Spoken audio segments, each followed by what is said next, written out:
Soy Alicia Díaz, fisioterapeuta de UPAS de San Fernando, y junto con dos de mis compañeras hemos elaborado este vídeo para mostrar la importancia de un buen control postural de la persona dependiente desde el ámbito familiar, así como las movilizaciones y las transferencias en distintas situaciones de la vida diaria.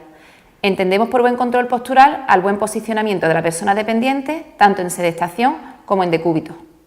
Las consecuencias de un mal posicionamiento son deformidades osteoarticulares, acortamientos musculares, dificultades en la deglución y la respiración y la aparición de úlceras por presión. Por el contrario, el buen posicionamiento nos proporcionará una mejor calidad de vida. Hay ciertos factores de riesgo a tener en cuenta, como son la inmovilidad, la sudoración, la humedad, el calor, roces con ropa y sábanas, presión o alteración en la sensibilidad. En cuanto a la posición de sentado, tenemos que tener en cuenta que la mayor parte del peso del cuerpo recae sobre glúteos y parte posterior de los muslos, y el resto sobre espalda, antebrazos y pies, siendo las zonas de mayor presión y por lo tanto con mayor riesgo de padecer úlceras, las escápulas, el coxis, los isquiones, huecos popliteos y pies. Una postura correcta en sedestación, siempre que el patrón postural de la persona nos lo permita, sería espalda recta y apoyada en el respaldo, nalgas al fondo del asiento, caderas y rodillas a 90 grados, brazos apoyados en los reposabrazos, caderas en apertura de 45 grados, tobillos a 90 y pies en los reposapiés. Sin embargo, en muchos casos no es posible llegar a esta postura ideal. En estos casos tenemos que tener en cuenta a la hora del posicionamiento que la pelvis es una pieza clave cuya posición va a interferir en el resto del cuerpo. En estos casos más complicados es recomendable que sea el fisioterapeuta el que realice el posicionamiento y lo va a hacer utilizando diferentes dispositivos para el control postural, como son el cinturón pélvico. El cinturón pélvico va a garantizar una correcta posición de la pelvis y se va a abrochar por la parte superior de los muslos y se va a fijar a la silla en un ángulo de entre 60 y 90 grados con respecto a la horizontal. El cinturón torácico y arnés torácico van a mantener una correcta posición de la espalda. En concreto, el arnés torácico va a evitar la hipercifosis.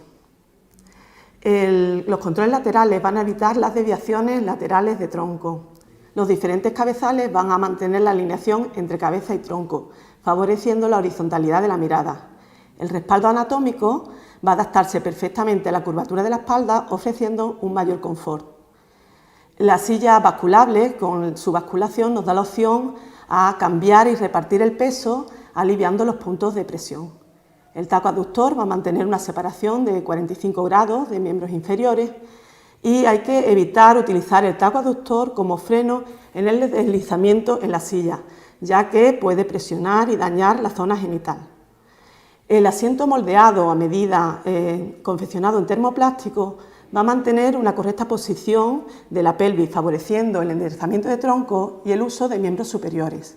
Y por último, el asiento moldeado a medida, en este caso confeccionado con goma espuma, va a ofrecernos un mayor confort.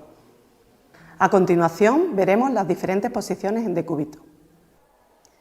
En cuanto a la posición de decúbito supino boca arriba, debemos posicionar a la persona lo más alineada posible, con una almohada bajo la cabeza y otra bajo las rodillas, y prestar especial atención a las zonas vulnerables de úlceras por presión, como son los talones, el sacro, los codos, las escápulas y la parte posterior de la cabeza.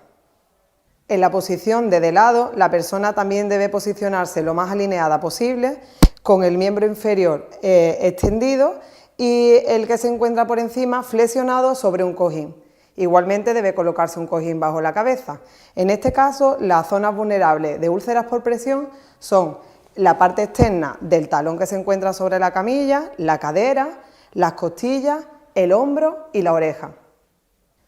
La posición de boca abajo es la menos recomendable. No obstante, en caso de posicionar a la persona en esta postura, debemos colocarla también lo más alineada posible, con una almohada bajo las piernas y otra bajo la pelvis.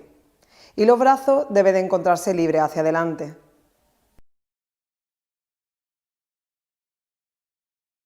Entendemos por movilización cuando movemos a la persona a asistir dentro de un mismo plano y por transferencia cuando movemos a la persona a asistir en planos diferentes, como por ejemplo de la cama a la silla.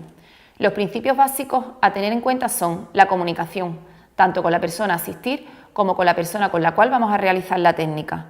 Con la persona a asistir le daremos unas indicaciones claras y precisas y les haremos partícipes en la medida de lo posible dentro de sus posibilidades.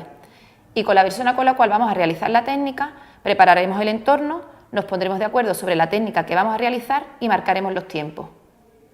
Otro principio básico es el uso de ayudas externas que nos ayudan a facilitar las movilizaciones y la transferencia, como son la grúa, la cual nos permite llevar al usuario de un lugar a otro, la cama articulada, que tiene un motor el cual permite elevar ciertas partes de la cama para ayudarnos a la incorporación o a las transferencias. El disco giratorio es un disco con una parte fija y una móvil, el cual facilita el giro a la hora de las transferencias en bipedestación. Y la tabla de transferencia es una tabla rígida o semiflexible, la cual permite pasar a la persona dependiente de un lugar a otro de similar altura.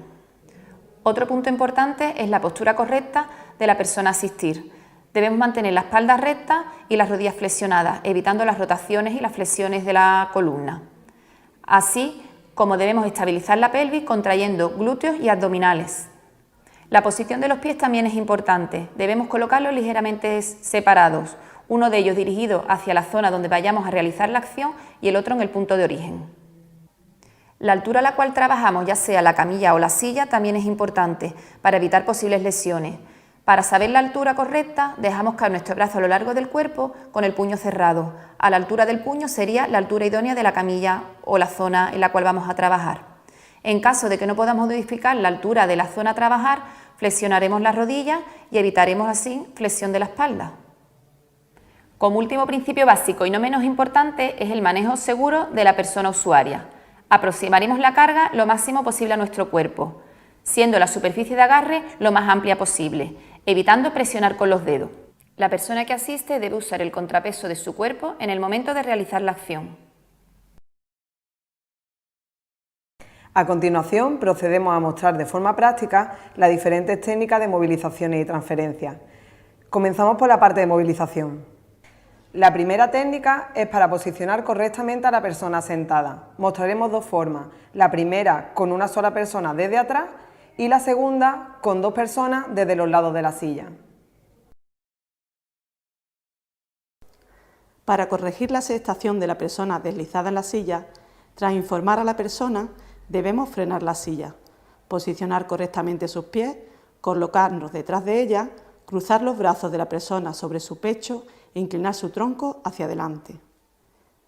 La acción para llevar a la persona hacia atrás se realizará pasando los antebrazos bajo las axilas y tomando sus antebrazos realizaremos un empuje hacia atrás. Recordamos que durante la acción la persona que asiste debe cuidar su postura.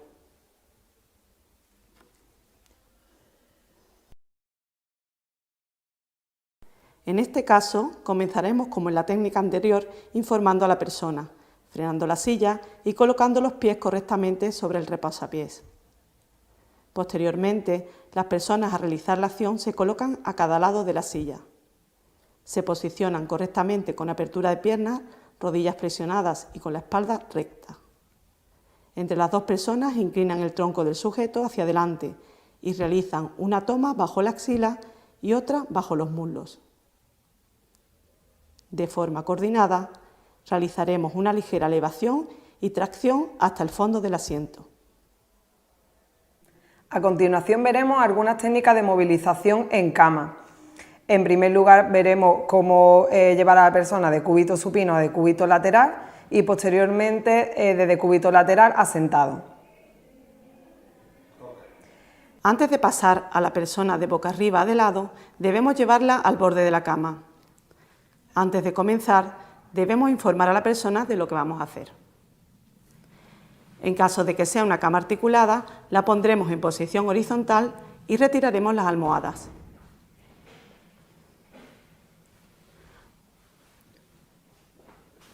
Movilizaremos por sectores. Comenzaremos por la cintura escapular, a continuación la cintura pélvica y por último las piernas. Realizaremos un agarre en pala usando la palma de la mano y la parte anterior del antebrazo.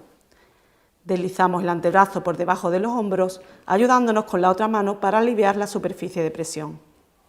Una vez colocado el antebrazo bajo los hombros, llevamos a la persona hacia nosotros, haciendo uso del contrapeso de nuestro cuerpo.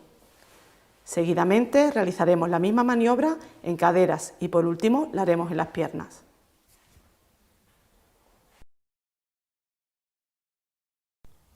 Una vez tenemos a la persona situada al borde de la cama, ya podemos llevarla a la posición de lado sin riesgo de caídas.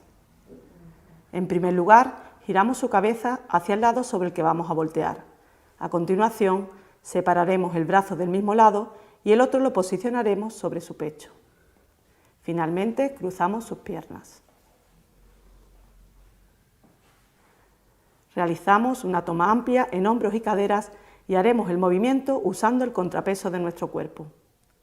Para terminar, le posicionamos como se describió anteriormente, ayudándonos de almohadas y cojines. En primer lugar, como siempre, informaremos a la persona de lo que vamos a hacer. Si nuestra cama es articulada, podemos ayudarnos elevando el cabecero. Con un agarre en pala, llevamos sus piernas al borde de la cama. Hacemos tomas amplias en cintura escapular y piernas y realizamos el movimiento de giro utilizando el contrapeso de nuestro cuerpo.